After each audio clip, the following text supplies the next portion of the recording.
नमस्कार, रोकटॉकवर आपलं स्वागत. मी डॉक्टर उदय निरगुडकर. आज प्रेक्षको, दुसऱ्या दिवशी देखील काँग्रेसनं संसदेचं कामकाज फारसं काही व्यवस्थितपणे चालू दिलं नाही. नॅशनल हेराल्ड प्रकरणी कोर्टानं सोनिया गांधी आणि राहुल गांधींना समन्स बजावलं आणि काँग्रेस संतप्त झाली. भाजप सूडबुद्धीचं राजकारण खेळत असल्याचा काँग्रेस आज दिवसभर आरोप करत होतं. तर नॅशनल हेराल्डमधले भ्रष्टाचाराबद्दल इतके दिवस काँग्रेस भाजपनं फेटाळून लावले. एका कुटुंबाविरोधात चालू असलेल्या न्यायालयीन खटल्यासाठी संसदेचं कामकाज काँग्रेसनं बंद पाडू नये अशी भाजपची भूमिका आहे. मात्र या साऱ्या गदारोळात संसदेचं कामकाज बंद पडलं ते पडलंच. नॅशनल हेराल्ड प्रकरणी भाजप सूडबुद्धीनं वागतंय या आरोपात तथ्य आहे का? संसदेसमोर जीएसटी, दुष्काळ असे महत्वाचे प्रश्न असताना संसदेचं कामकाज बंद करणं योग्य आहे का? आणि न्यायालयीन खटला आणि संसदेचं कामकाज यात काँग्रेस गल्लत करतंय का? 130 कोटीच्या जनतेच्या आशा आकांक्षा ज्या एका संसदेमध्ये प्रतीत झालेल्या आहेत, त्यात एका कुटुंबाच्या खटल्यावरून त्या संसदेला बंद करणं योग्य आहे का? न्यायालयीन यंत्रणा देखील दबावाखाली काम करते का? या काँग्रेसच्या आरोपात काही तथ्य आहे का? आणि भाजप सूडबुद्धीनं वागत असल्याच्या काँग्रेसच्या आरोपात देखील कितपत तथ्य आहे? यासारख्या असंख्य प्रश्नांचा वेध घेऊयात आजच्या खास रोकटोक कार्यक्रमात. नॅशनल हेराल्डचा फेरा.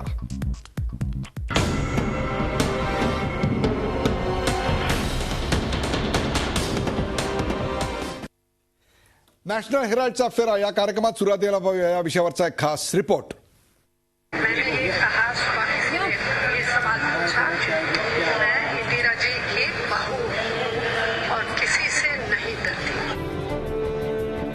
सोनिया गांधींचा हा आक्रमक आवेश देशानं पाहिला.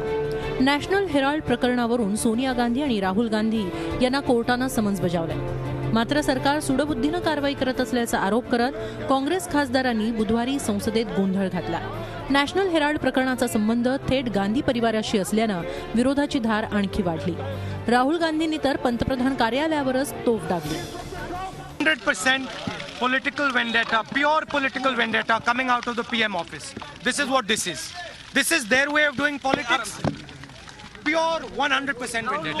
लेकिन बीजेपी का So I have full faith. I have full faith in the legal system of this country, and we will see at the end what comes out. The truth will come out.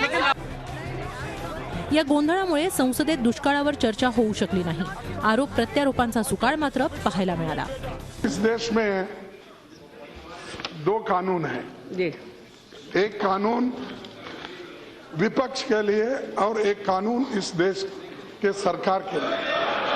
और खास करके ये जो सताया जा रहा है विपक्ष के नेताओं को, और जो लोग निष्ठावंत है, प्रामाणिक है, उनको डराने के लिए, उनको दबाने के लिए और उनके आवाज को दबाने के लिए ये पूरी कोशिश हो रही. उनके जमाने में हमारा पार्टी अध्यक्ष अमित शाह को जेल भेजा. इनके जमाने में हमारा पार्टी अध्यक्ष अमित शाह को जेल भेजा. उनके जमाने में हमारा मुख्यमंत्री, वर्तमान में प्रधानमंत्री को पुलिस थाने पे बुला के इंक्वायरी किया. ये सब इनके जमाने में हुआ. सबको मालूम है इमरजेंसी के संदर्भ में क्या हुआ. लाखों संख्या में लोगों को जेल में डाला. आता हे नॅशनल हेराल्ड प्रकरण नेमकं काय आहे त्यावर एक नजर टाकूया. 1938 मध्ये पंडित जवाहरलाल नेहरूंनी काँग्रेस पक्षाच्या निधीतून एजेल नावाची कंपनी सुरू केली. या कंपनीनं नॅशनल हेराल्ड हे वृत्तपत्र सुरू केलं. काँग्रेसचं मुखपत्र बनलेलं हे वृत्तपत्र 2008 मध्ये बंद पडलं. त्यावेळी एजेल कंपनीवर 90 कोटी रुपयांचं कर्ज होतं, तर मालमत्ता होती 5000 कोटींची. 2010 मध्ये गांधी परिवाराच्या निकटवर्तीयांनी यंग इंडियन नावाची कंपनी स्थापन करून एजेल कंपनी ताब्यात घेतली. 90 कोटींचं कर्ज फेडताना यंग इंडियनला 5000 कोटींची संपत्ती मिळाली. त्यात सोनिया आणि राहुल गांधींची 76% हिस्सेदारी होती. या सर्व आर्थिक व्यवहारांना भाजप नेते सुब्रमण्यम स्वामींनी कोर्टात आव्हान दिलं असून पक्षाच्या निधीचा दुरुपयोग केल्याचा आरोप केलाय. आता त्यावरून मोदी सरकार विरुद्ध काँग्रेस अशी संघर्षाची ठिणगी पेटली आहे. या संघर्षात हिवाळी अधिवेशनातील जीएसटी आणि अन्य महत्वाची विधेयकं मात्र रखडण्याची चिन्ह आहेत. Bureau report, Zee media. National हेराल्डचा फेरा या विषयावरचा खास रिपोर्ट आपण पाहिलात. आपण संसदेतला आजचा गोंधळ आणि मुळात ज्या प्रेक्षकांना नेमकं हे प्रकरण काय आहे हे माहीत नाही त्यांच्यासाठी म्हणून या प्रकरणाचा एक छोटासा गोषवारा मी आता तुमच्यासमोर सादर केला आणि त्याच विषयाची चर्चा करण्यासाठी आपल्या सोबत आहेत काँग्रेसचे प्रवक्ते डॉक्टर रत्नाकर महाजन. आणि डॉक्टर रत्नाकर महाजन यांच्या आरोपांना उत्तरं द्यायला असतील भारतीय जनता पक्षाचे खासदार डॉक्टर किरीट सोमय्या. किरीटजी आपलं या कार्यक्रमात स्वागत. रत्नाकरजी आपलं स्वागत. डॉक्टर विश्वंभर चौधरी ज्येष्ठ राजकीय विश्लेषक आणि प्रकाश बाळ जोशी ज्येष्ठ राजकीय पत्रकार ज्यांनी इंदिरा गांधींच्या काळापासूनचा सर्व संसदीय प्रवास जवळून पाहिला असे प्रकाश बाळ जोशी आपल्या बरोबर आहेत. जो पहिला मुद्दा आपण चर्चेला घेणार आहोत तो मुद्दा आपण आपल्या पडद्यावर पाहू शकता आणि तो मुद्दा आहे नॅशनल हेराल्ड प्रकरणी संसदेचं कामकाज बंद पाडणं योग्य आहे का. नॅशनल हेराल्ड प्रकरणी संसदेचं कामकाज बंद पाडणं योग्य आहे का. आज मला कल्पना आहे की रत्नाकर महाजन यांच्यावर फार मोठी जबाबदारी आहे त्यांच्या पक्षाची भूमिका अशा वेळा मांडण्याची की ज्या वेळेला त्यांच्या पक्षाच्या भूमिकेवर खूप जोरदारपणे आज टीका होते. पण मला कल्पना आहे की इतर अनेक प्रश्नांप्रमाणे रत्नाकर महाजन आजही त्या गोष्टीला व्यवस्थित तोंड देतील. रत्नाकर महाजन, सर्वप्रथम प्रेक्षकांना एक गोष्ट सांगूया की जी एजेएल ही जी कंपनी आहे ही एजेएल ही कंपनी भारताच्या संसदेनं काढलेली होती का गांधी परिवारानं काढलेली होती. हा प्रश्न अप्रस्तुत आहे. त्याचं कारण असं की ज्यांनी कुणी ही कंपनी काढली असेल त्या कंपनीविषयी ती नॉन प्रॉफिट कंपनी होती हे कॅरेक्टरायझेशन खुद्द ईडीनी केलेलं आहे. म्हणजे एन्फोर्समेंट डायरेक्टोरेटकडं जेव्हा प्रथम सुब्रमण्यम स्वामींनी या बाबतीत जे काही सांगितलं त्यावेळेला एन्फोर्समेंट डायरेक्टोरेटनी सगळ्यांना बोलवून त्यांची सुनावणी झाली आणि त्यात त्यांनी सांगितलं की ही नॉन प्रॉफिट कंपनी असल्यामुळं या केसमध्ये काही अर्थ नाही म्हणून ती केस त्यांनी फेटाळून लावली. त्यानंतर 4 महिन्याच्या आत असा निकाल देणाऱ्या एन्फोर्समेंट डायरेक्टरला काढून टाकलं आणि त्या जागी नवा एन्फोर्समेंट डायरेक्टर आला आणि त्यांनी ही प्रोसेस परत सुरू केली आणि होत्याचं नव्हतं करण्याचा प्रयत्न केला. अगदी बरोबर आहे. आपण यातल्या रत्नाकर महाजन असो हायकोर्ट असो रत्नाकर महाजन कोर्ट असो नाही मला पूर्ण करू द्या. तांत्रिक बाजूबद्दल बोलूया ना आपण. मला पूर्ण करू द्या. मला पूर्ण करू द्या. तांत्रिक बाजूबद्दल बोलूया. हे पुरेसा वेळ देणार आहे. फक्त मला एका गोष्टीचं स्पष्टीकरण द्या. रत्नाकर महाजन, एवढी घाई करू नका. तुम्ही सगळ्या आरोपांना सक्षमपणे उत्तर देणार आहात. पण फक्त एकच गोष्ट प्रेक्षकांना कळू द्या जे प्रेक्षक कार्यक्रम बघतायत त्यांना की एजेल ही कंपनी काही भारताच्या संसदेनं काढलेली नव्हती. एवढं वाक्य तुमच्याकडून आलं की आपण पुढे जाऊया. बरोबर आहे. तुम्हाला पाहिजे तेच मी बोलेन अशी अपेक्षा जर तुमची असेल तर तुम्हाला अपेक्षाभंगाच्या दुःखाला सामोरं जावं लागेल. त्याचं कारण असं की कंपनी कायद्याप्रमाणे कुठलीही कंपनी ही संसद स्थापन करतच नाही. त्यामुळे हा प्रश्नच उत्तर करण्याच्या दृष्टीने बरोबर आहे. मग आता रत्नाकर महाजन, हे कर्ज जेव्हा घेतलं गेलं किंवा दिलं गेलं त्यावेळेला या देशाला विचारलेलं होतं का.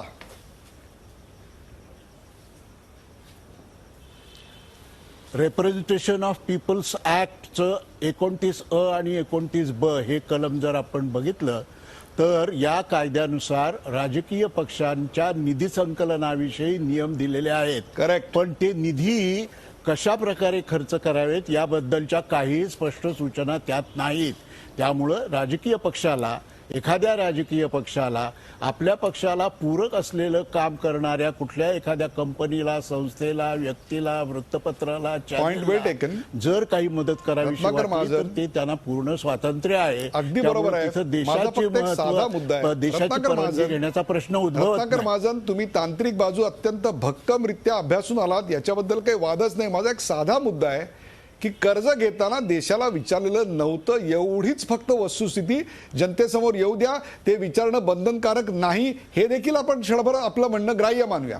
आता मुद्दा असा आहे की जी कंपनी पार्लमेंटनं काढलेली नाही, जे कर्ज संसदेला विचारून दिलं गेलेलं नाही किंवा संसदेला विचारून देणं अपेक्षितच नाही, अशा गोष्टी करता या देशाच्या 130 कोटी जनतेच्या आशा आकांक्षा ज्या संसदेमध्ये प्रतीत झालेल्या आहेत, जे संसदेचं जे लोकशाहीचं सर्वात मोठं प्रतीक मानलं जातं, अशा प्रकारची संसद बंद पाडणं, त्याच्यावर चर्चाच होऊ न देणं हे कितपत योग्य आहे असं आपल्याला वाटतं? माझ्यावर तांत्रिकतेचा आरोप करताना आपणही त्याच तांत्रिकतेचा आश्रय घेत आहात हे आपल्या दृष्टीस आणण्याची परवानगी मला द्यावी अशी माझी आपल्याला नम्र विनंती आहे. Please go ahead. कारण असं की मी मगाशी सांगितल्याप्रमाणे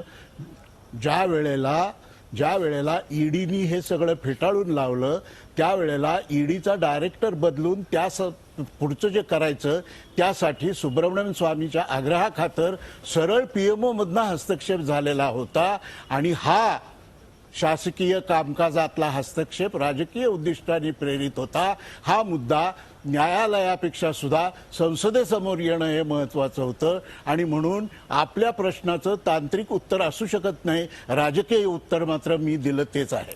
अगदी बरोबर आहे. या प्रश्न न्यायालयापेक्षा हा देखील राजकीय आहे. मग मला सांगा, या देशामध्ये ललित गेटवर 12 आणि 13 ऑगस्टच्या सुमाराला सुषमा स्वराज यांच्या ललित गेटवर जर चर्चा होऊ शकते, तर मग असं का नाही झालं की राहुल गांधी संसदेत आले आणि त्यांनी सांगितलं, मॅडम स्पीकर, माझ्यावर अन्याय झालेला आहे, राजकीय सूडबुद्धीनं माझ्या पक्षावर आणि माझ्यावर आकस ठेवून कारवाई केली जाते आहे, याच्याकरता मला संसदेत न्याय हवा आहे, मला याच्याकरता बोलायची परवानगी द्या, असं त्यांना विचारता नसतं आलं.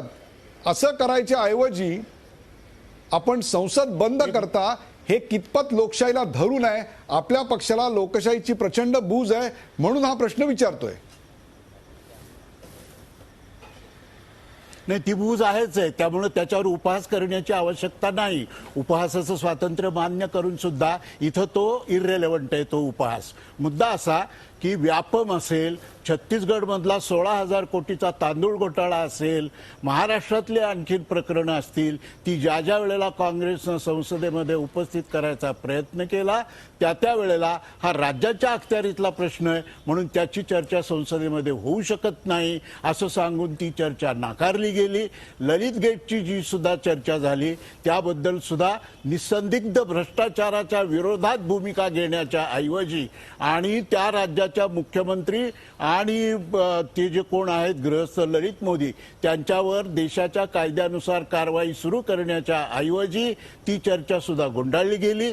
त्यामुळं ज्यांनी ही राज्यांच्या अखत्यारीतली चर्चा आहे असं म्हणून चर्चा फेटाळली त्यांनी आता चर्चेला का बसत नाही असा प्रश्न विचारणं बिनतोड असलं तरी खुनशीपणाचं आहे. त्याचं कारण असं की सध्याच्या सरकारचा खुनशीपणा आणि सूडबुद्धीचे भरपूर पुरावे देशभर अगदी गणेश देवींपासून ते सफोलाच्या मालकापर्यंत भरपूर उपलब्ध आहेत.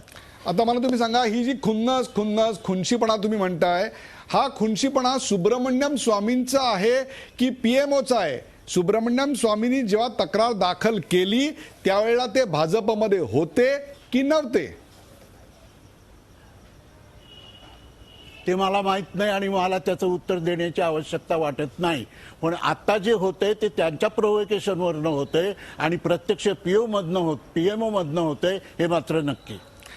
म्हणजे तुमचा जो आक्षेप आहे तो तुमचा आक्षेप सुब्रमण्यम स्वामी यांच्यावरच नाही, कारण सुब्रमण्यम स्वामी यांच्या मनामध्ये गांधी घराण्याबद्दलची खुन्नस किंवा खुनशीपणा आहे अशा स्वरूपाचा आपला दावाच नाही, तर आपला दावा किंवा आपला आरोप थेट, आपला अंगुली निर्देश थेट पीएमओ नरेंद्र मोदी यांच्या कार्यालयावर आहे. बरोबर आहे? एकदम बरोबर आहे. आता आपण जाऊया किरीट सोमय्या यांच्याकडे. किरीट सोमय्या त्यांनी त्यांची बाजू पूर्णपणे मांडलेली आहे आणि त्या बाजूमध्ये त्यांनी आकसानं कारवाई केली आणि त्याहीपेक्षा सुद्धा या कारवाई मागे पीएमओ आहे असं स्पष्ट सांगितलेलं आहे. आता मला सांगा, एखाद्या प्रकरणी आपण अनेक स्मॉल इन्व्हेस्टर्सचे केसेस मांडलेल्या आहेत, अनेकांवर कारवाई केली. आता सुद्धा देखील आपण एका मोठ्या उद्योग समूहावर अशा प्रकारच्या कारवाईसाठी खूप झटत आहात. मला तुम्ही सांगा की सुब्रमण्यम स्वामी हे एजेएल किंवा तत्सम कुठल्याही कंपनीचे भागधारक होते, त्याचे लाभधारक होते, त्या संदर्भात त्यांची काही इंटरेस्ट होते, ते नेमके तक्रारदार म्हणून कोण होते? त्यांना एवढा इंटरेस्ट याच्यामध्ये का आला?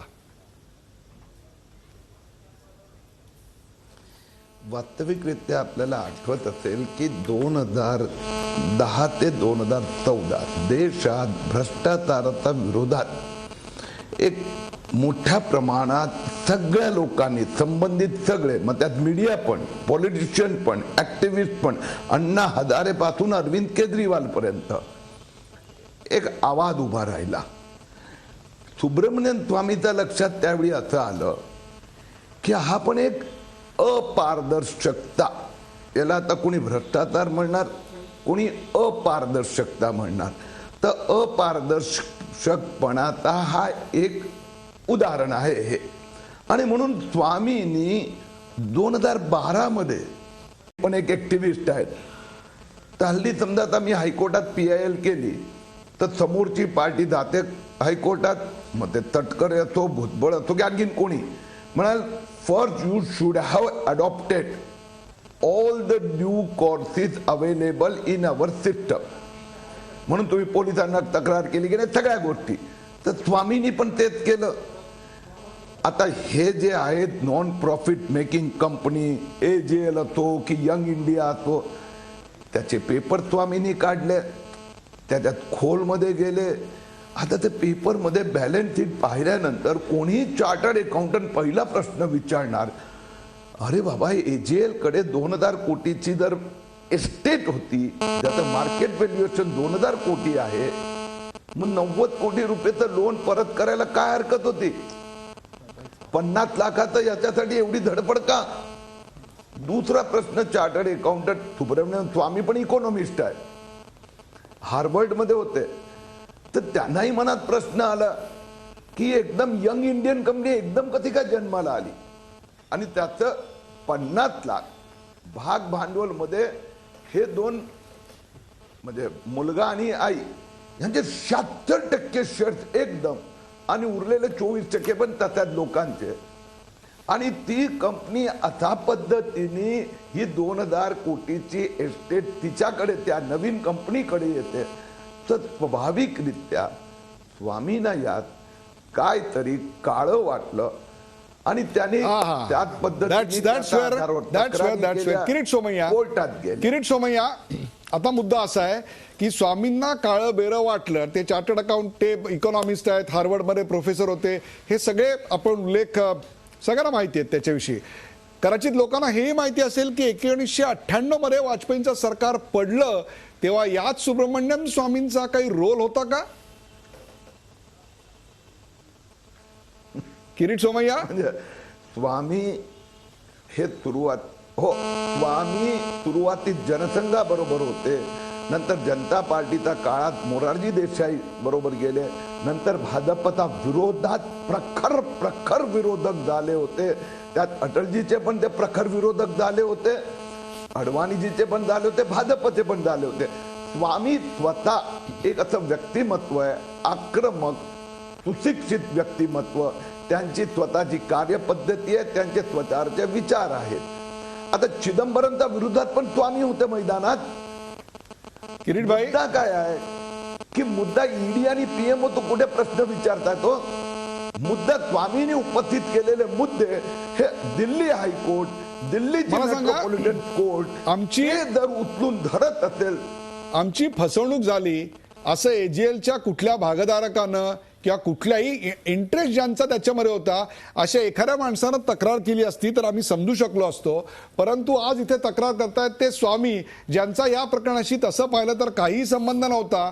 त्यांना एक प्रकारे ह्याचा एवढा उमाळा का बरं आला? म्हणजे ह्याच्या मागे ज्यांचं नुकसान झालेलं आहे कथित, त्यांच्याविषयीचं प्रेम होतं का गांधी नेहरू घराण्याविषयीचं जास्त प्रेम होतं?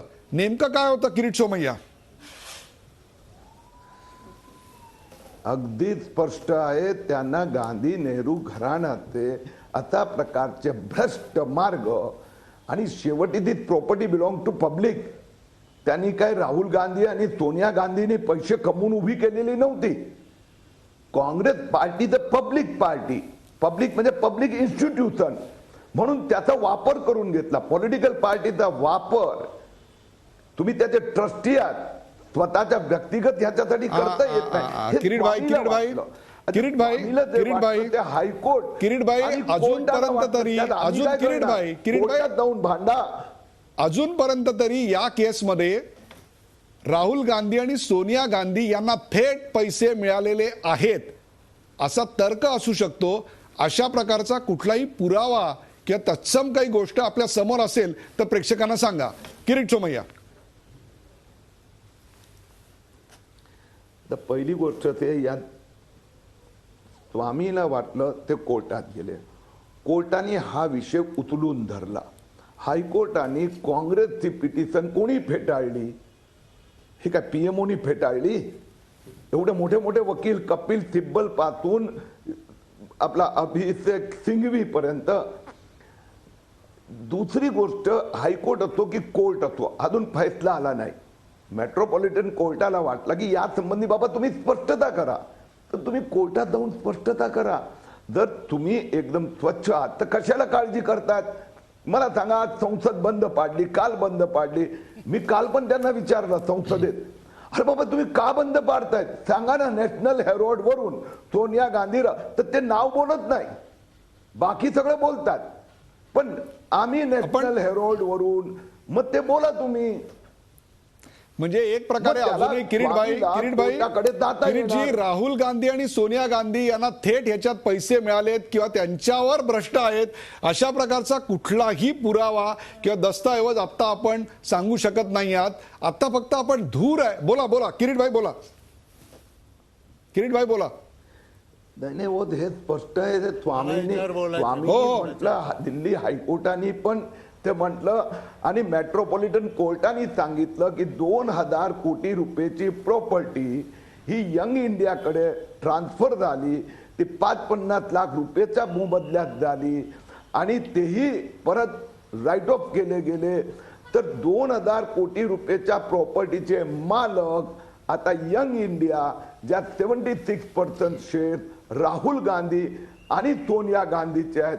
आता ह्याच्यापेक्षा मोठं बेनिफिशियरी अपारदर्शक फुक्कटमध्ये मिळालं, याच्यापेक्षा आणखीन काय मोठं उदाहरण द्यायचं? आपण जाऊया रत्नाकर महाजन यांच्याकडे. रत्नाकर महाजन, मी इंदिराजींची सून आहे असं सांगणाऱ्या सोनिया गांधी यांना, इंदिराजींना या न्यायालयीन व्यवस्थेबद्दल किती आदर होता हे देखील भारताच्या जनतेनं पाहिलेलं आहे. मुद्दा तो नाही आहे. मुद्दा असा आहे की जर तुम्ही कशाला घाबरत नसाल, तुमचे हात स्वच्छ असतील, तर तुम्ही सरळ कोर्टासमोर जात का नाही? तुम्ही संसदेमध्ये चर्चा का नाही करत? तुम्ही यापेक्षा संसद बंद पाडायचा जो मार्ग आता अवलंबताय त्याच्याविषयी मुद्दा आहे. तुम्हाला कोणी आतापर्यंत भ्रष्ट असं म्हणत नाहीये. ते जरी आरोप करत असले तरी देखील तो भाजपचा आरोप आहे. That's point well taken. परंतु तुम्ही जर काही करत नसाल, तुमच्या हात जर स्वच्छ असतील, तर तुम्ही संसदेत चर्चा करा. तुम्ही न्यायालयासमोर जाऊ शकता.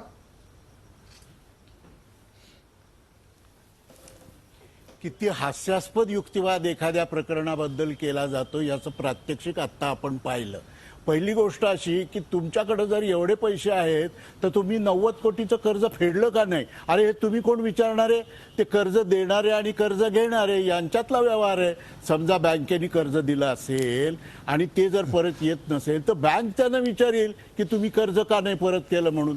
दुसरं असं की आपण कायद्याच्या भाषेत स्वामींचा लोकस्टँड आहे काय असा प्रश्न विचारलेला होता. त्या प्रश्नाचं उत्तर शेवटपर्यंत दिलं नाही आणि त्याला नैतिकतेचा नेहमीचा मुलामा, पण तो खोटा मुलामा देण्याचा प्रयत्न केला. आता संसद चालवण्याबद्दलचा भारतीय जनता पक्षाचा प्रदीर्घ इतिहास बघता त्यांच्या या प्रश्नाला उत्तर देण्याची बिलकुल आवश्यकता नाही. ते कारण त्यांनी UPAच्या सर्व कालखंडामध्ये छोट्या छोट्या गोष्टीवरून अख्खं अधिवेशन उधळून लावलेलं आहे. एवढंच नाही तर त्यांचे त्यावेळचे राज्यसभेतले विरोधी पक्षनेते यांनी त्याला एक सैद्धांतिक बैठक प्राप्त करून दिलेली होती की disruption is also a legitimate way in functioning of democracy. म्हणजे जे पेरलं जर इतर करत असतील रत्नाकर महाजन, तोंडाने त्याच्यावर टीका करतात. जे पेरलं ते उगवतंय. एक मिनिट पण पुढं बोला.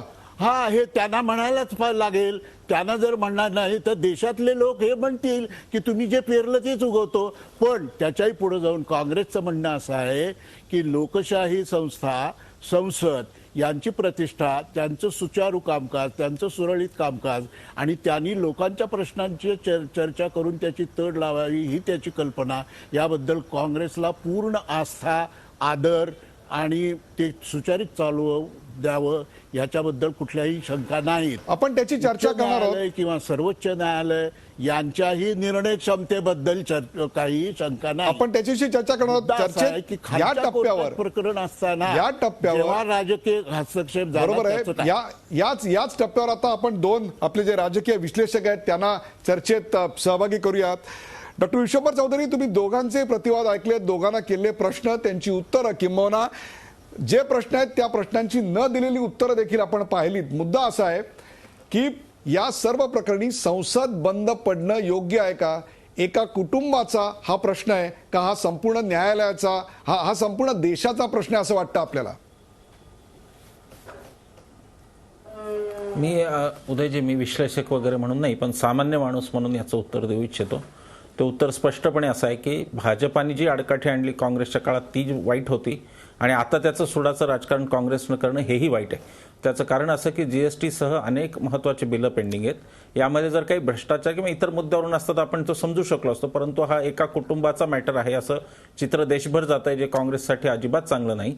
आणि त्याचबरोबर तुम्ही न्यायालयाची प्रक्रिया संसदेत नेता हेही चांगलं नाही. या दोन गोष्टी स्पष्टपणे बोलून पुढे गेलं पाहिजे. न्यायालयाची प्रक्रियेबद्दल जर हे चाललं असेल तर ते निषेधार्हच आहे, पण जर PMOचा हस्तक्षेप जसं आता महाजन सर सांगत होते त्याप्रमाणे होत असेल तर तो मात्र गंभीर राजकीय विषय, त्याला संसदेतच सोडवावं लागेल, याच्याबद्दल माझ्या मनात काही शंका नाही. नंबर 1. नंबर 2, हस्तक्षेप होतो का? तर ह्या सरकारमध्ये हस्तक्षेप होतो, हे अगदी आमच्या अनुभवात सुद्धा येत आहे.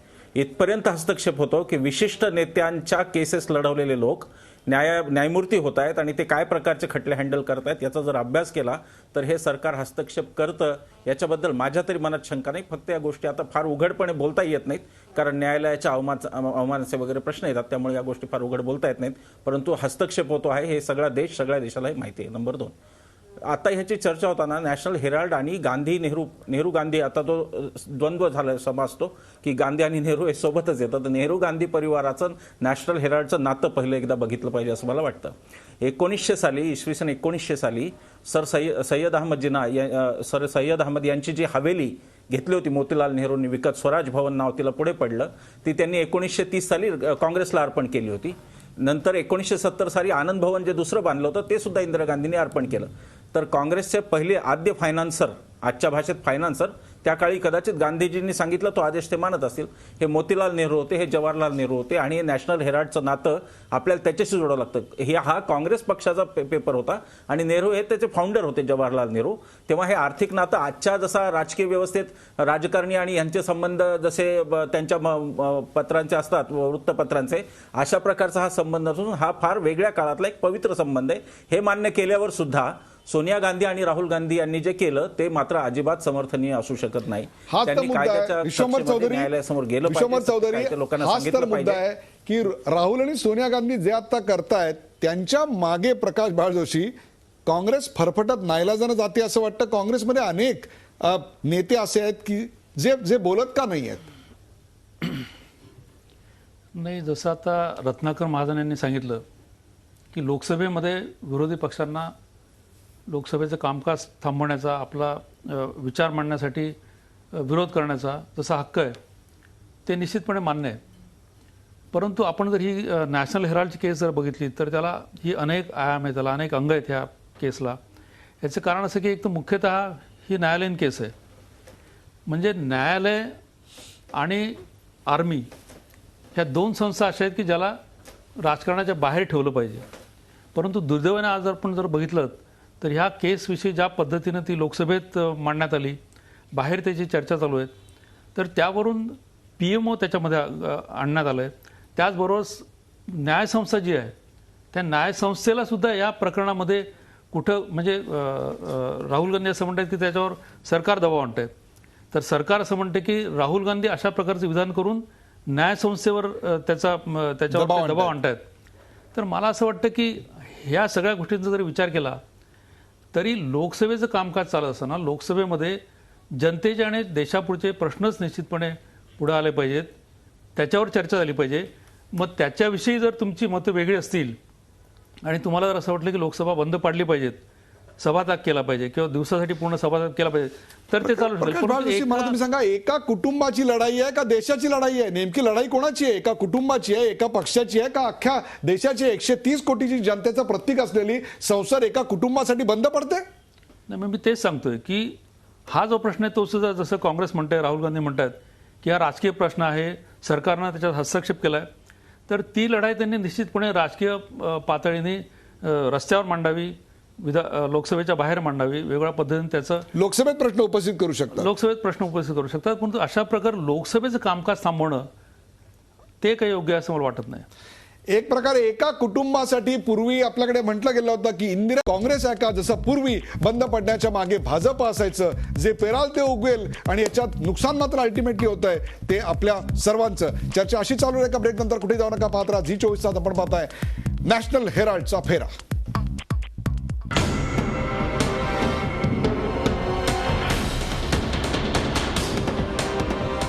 नॅशनल हेराल्डचा फेरा ब्रेक नंतर आपलं पुन्हा एकदा स्वागत. जो दुसरा मुद्दा आपण चर्चेला घेणार आहोत तो आपल्या पडद्यावर आपण पाहू शकता, आणि तो मुद्दा आहे भाजप सूडबुद्धीनं वागत आहे या काँग्रेसच्या आरोपात तथ्य आहे का? भाजप सूडबुद्धीनं वागतंय या काँग्रेसच्या आरोपात तथ्य आहे का? आपण थेट जाऊया रत्नाकर महाजन यांच्याकडे. रत्नाकर महाजन, एन्फोर्समेंट डायरेक्टरेटची बदली करण्यात आली किंवा तिथे नवीन माणूस आला, त्याची बदली ही राजकीय आकसानं होती किंवा न्यायालयानं दिलेला जो निर्णय आहे, कोर्टासमोर हजर राहावा असा जो समन्स आहे, या दोन्हीमध्ये भारतीय जनता पक्षाचा काय रोल आहे असं वाटतं आपल्याला? आणि अशा प्रकारच्या गोष्टी याआधी काँग्रेसनी कधीही केलेल्या नाहीत असं आपण छातीटोकपणे म्हणू शकता रत्नाकर महाजन? यात दोन भाग केले पाहिजेत. एक तर एन्फोर्समेंट डायरेक्टोरेटच्या कारभारात झालेला हस्तक्षेप ही प्रशासकीय ॲडमिनिस्ट्रेटिव्ह हेडनं केलेली गोष्ट आहे आणि न्यायालयीन प्रक्रिया ही एक स्वतंत्र प्रक्रिया आहे. त्यामुळे त्याच्याबद्दल काँग्रेसचा बिलकुल आक्षेप नाही. उलट आपल्या हे लक्षातच असेल की आत्ता जी तारीख झाली त्या तारखेच्या वेळेला काँग्रेसच्या वकिलांनी स्वतः असं सांगितलं की 19 तारखेला आम्ही स्वतः हजर होऊ. त्यामुळे त्याच्याबद्दल आक्षेप नाही.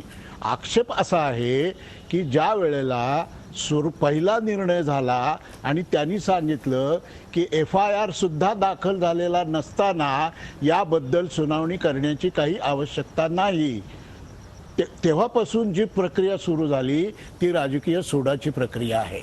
आता भ्रष्टाचार वगैरे खूप ऐकलं, पण भ्रष्टाचाराविषयी इतका कळवळा आणि भ्रष्टाचार मुक्तीची इतकी आस असलेल्या मंडळींनी गेल्या 1.5 वर्षामध्ये देश पातळीवर लोकपालाची नियुक्ती किंवा राज्य पातळीवर लोकायुक्तांची नियुक्ती सुद्धा केलेली नाही. उलट गुजरातचा लोकायुक्त जो नेमला गेला होता तो तिथल्या सत्ताधाऱ्यांना व्यक्ती म्हणून मान्य नव्हता, म्हणून तो कायदाच बदलला. तेव्हा भ्रष्टाचाराच्या विरोधात आम्ही आहोत असा दावा करताना याही पार्श्वभूमीचा संबंधितांनी विचार केला पाहिजे.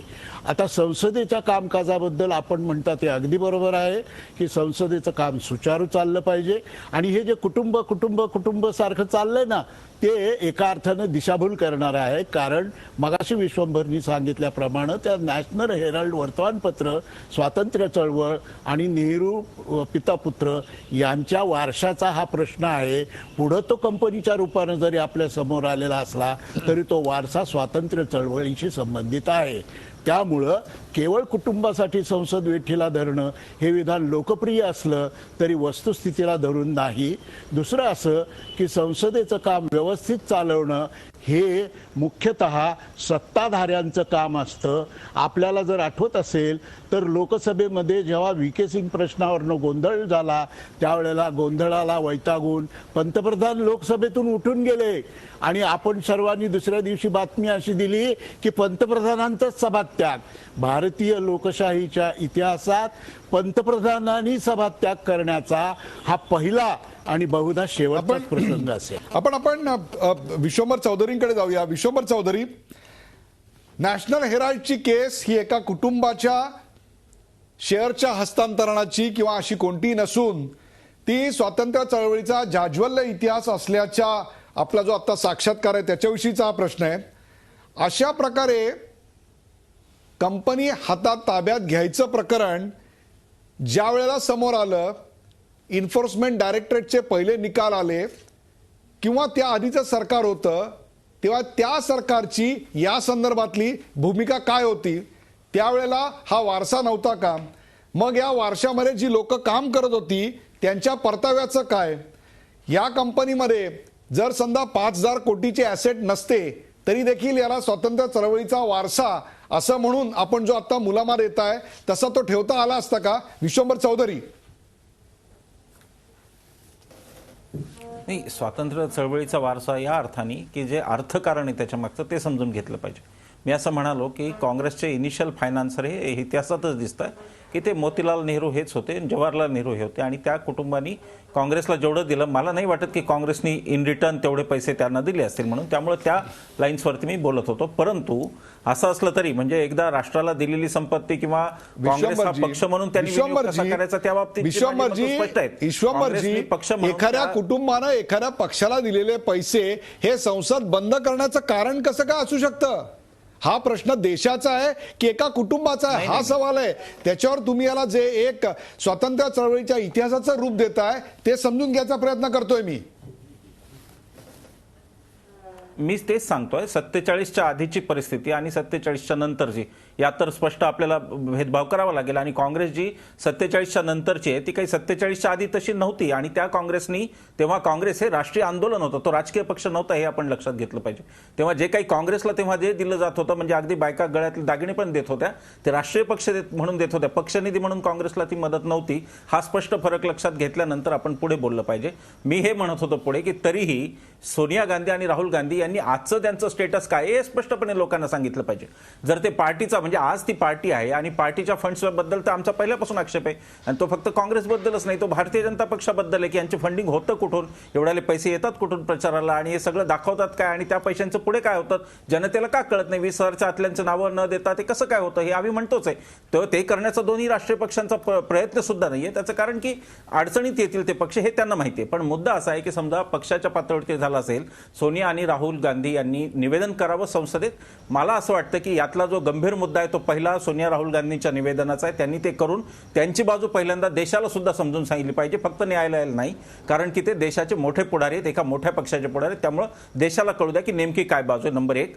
नंबर 2, पीएमओच्या हस्तक्षेपाचा जो मुद्दा आहे तो अतिशय गंभीर मुद्दा आहे आणि त्या मुद्द्यावर सरकारने सुद्धा निवेदन केलं पाहिजे की ईडीची ट्रान्सफर कशी दुसरे ईडी कसे आणले आणि ते पहिले का बदलले ते सरकारने सांगितले पाहिजे. बघा ती सरकारची विश्वासार्हता हे काही लालबहादूर शास्त्रींचं सरकार नाहीये की लोकांना वाटेल की खरोखर हे फार सज्जन आहेत आणि यांनी काय केलं नाही. हे सध्या काय काय जिथे जिथे जे जे काय चाललंय आपण याच्यावर किरीट सोमय्या यांचं उत्तर घेऊया. किरीट सोमय्या, असं या सरकारबद्दल येणार नाही. गांधी कुटुंबाने जसं क्लीन यावं असं तुम्ही म्हणताय तसंच भारतीय जनता पक्षाने याच्यात पीएमओचा सहभाग नाही याच्यात क्लीन येणं आवश्यक आहे की नाही? किरीट सोमय्या. असं आहे, कोर्टात प्रकरण आहे. जर पीएम होता किंवा ईडी किंवा प्रेशर टॅक्टिक जे काय असेल मी जर सांगितलं काँग्रेस पक्षातर्फे मोठे मातब्बर वकील उभे आहेत. आता ही एक गोष्ट वेगळी आहे की ते हायकोर्टात उभे राहिल्यानंतर हायकोर्टाने त्यांना ऐकलं नाही त्यांचं आणि त्यांना मेट्रोपॉलिटन कोर्टात पाठवून दिलं. आणि हे जे फार सांगतात उदार मनाने की त्या लोकांनी स्वतः सांगितलं आम्ही 19ला उपस्थित राहू. कसलं उदारपणावं, तुम्ही उपस्थित राहायचं नाही म्हणून हायकोर्टात गेला होतात. हायकोर्टाने तुमची पिटिशन तुमची अपील फेटाळून लावली आणि सांगितलं तुम्हाला तिथे उभं राहावंच लागणार. आता मेट्रोपॉलिटन कोर्टाने पण तेच सांगितलं की जे आमच्या समोर मुद्दे आहे त्या मुद्द्यांचं तुम्ही काय प्रत्युत्तर दिलं नाही की देऊ शकत नाही. म्हणून दोन गोष्टी वेगळ्या आहेत. आणि रत्नाकर महाजन साहेब आपण म्हणतात हे वारसा आहे, नॅशनल हेरोल्ड काँग्रेसला वारसाच्या स्वरूपात मिळालं ही गोष्ट खरी आहे. म्हणून एजेल कंपनी याचं काँग्रेसशी कनेक्शन होतं किंवा काँग्रेस पार्टीशी संबंधित नेत्या अशा प्रकाराने म्हणता येत होतं. पण हे कोणाच्या तोंडात पाणी आलं हो? यंग इंडिया कंपनी केव्हा बनवली गेली हे सांगा ना महाजन साहेब. आणि ते यंग इंडिया कंपनीमध्ये सगळं जे डेब्ट होतं ते वाईप आउट करून ही 2000 कोटीची प्रॉपर्टी का ट्रान्सफर केली गेली? मग यंग इंडियाच्या ऐवजी ट्रस्ट बनवायचं होतं, त्याला का क्लोजली हेल्ड कंपनी बनवली गेली? म्हणून मला असं म्हणायचं आहे की आपल्याला जर पीएमओ बद्दल काय आक्षेप असेल आपण कोर्टात सांगावे. कोर्ट स्वतःच्या हातात तपास घेणार ना, कोर्टाने SIT अपॉइंट करावी, आम्हाला त्याची काही हरकत नाही. रत्नाकर महाजन, तपास होऊ द्या आणि कोर्ट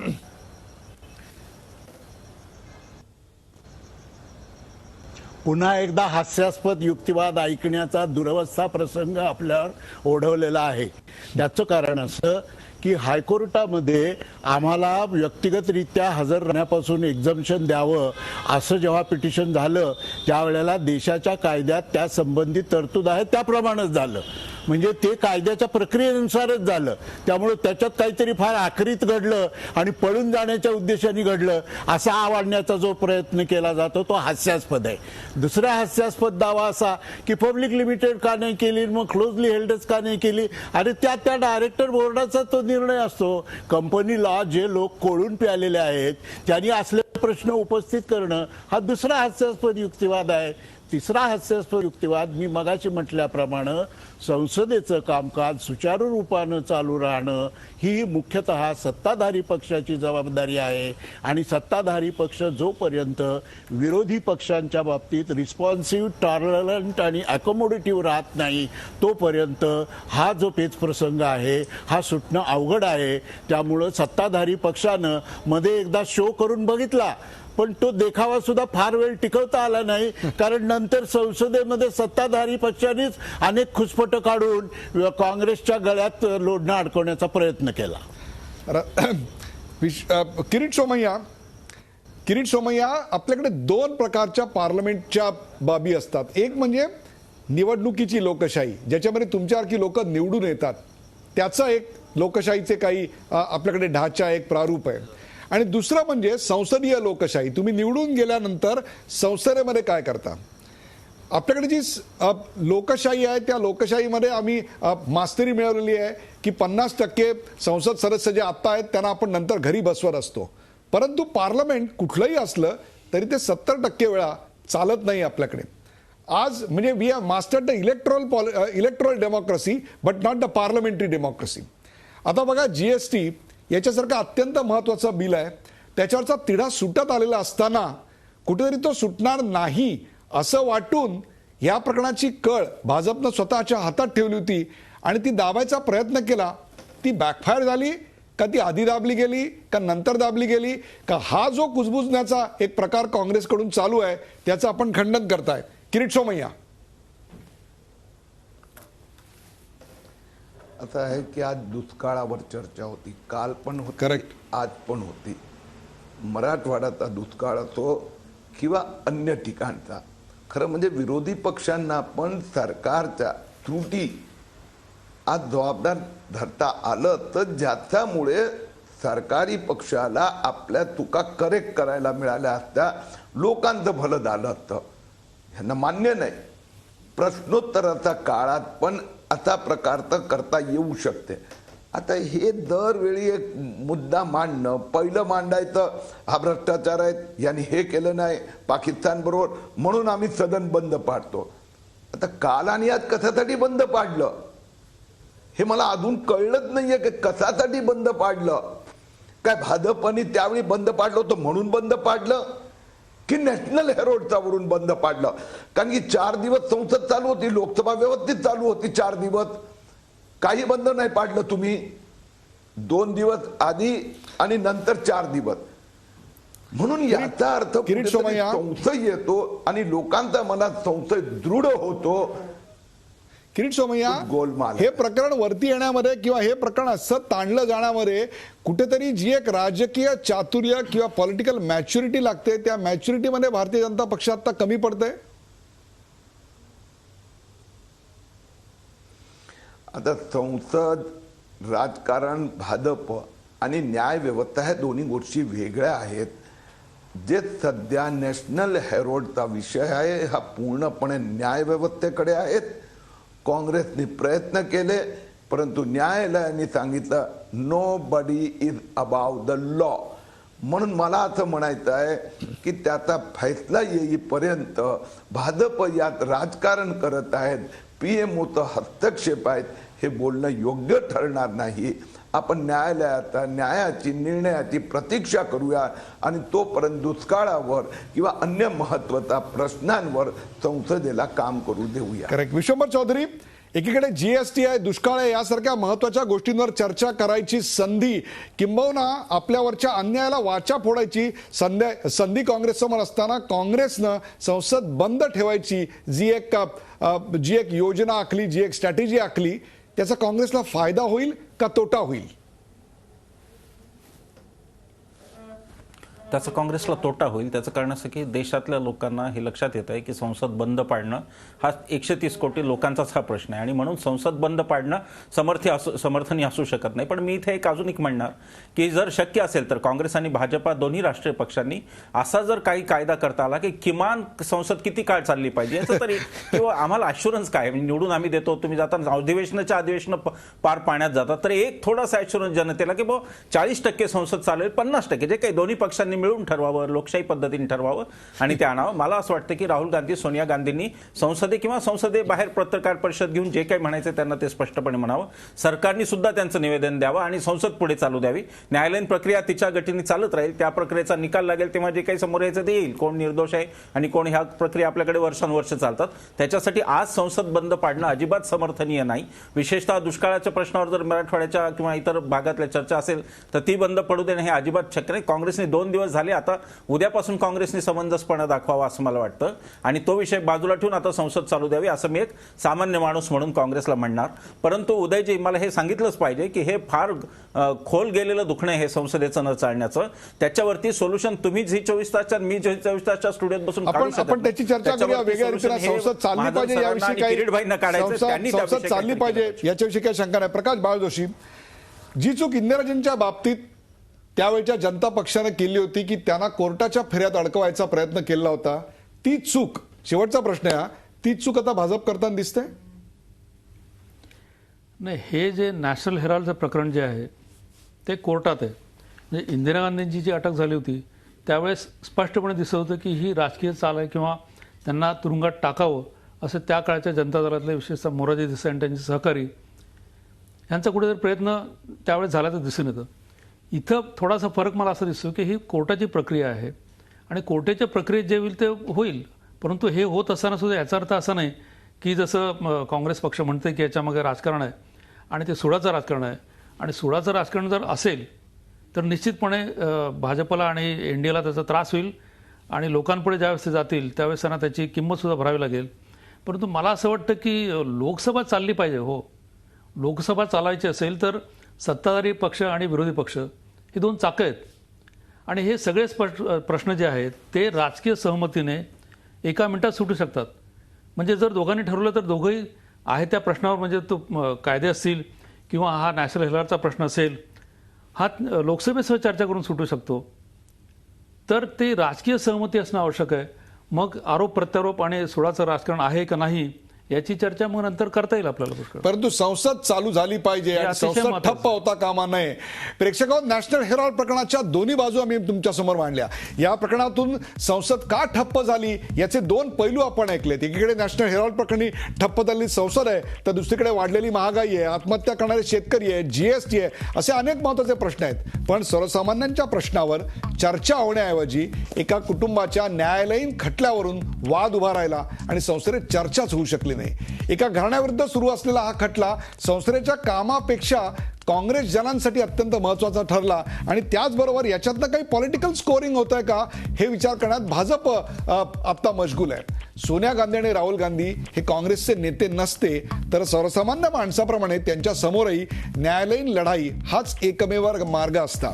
पण न्यायालयीन लढाई आणि संसदेचं कामकाज यात त्यांनी गल्लत केली आणि 130 कोटींच्या आशा आकांक्षांचं प्रतीक असलेली संसद का बंद पाडली याचं उत्तर काँग्रेसला द्यावंच लागणार आहे. जनतेला उत्तर देण्यास कदाचित काँग्रेस सध्या बांधील नसेलही, पण सर्वसामान्य काँग्रेसजनांना आज ना उद्या याचं उत्तर देणं काँग्रेसच्या नेत्यांसाठी अत्यंत गरजेचं असणार आहे. प्रेक्षको, नॅशनल हेराल्डचा फेरा या चर्चेत सहभागी झाल्याबद्दल सर्व मान्यवरांचे आभार. ताज्या बातम्यांसाठी पाहत राहा झी 24 तास. रहा एक पाऊल पुढे.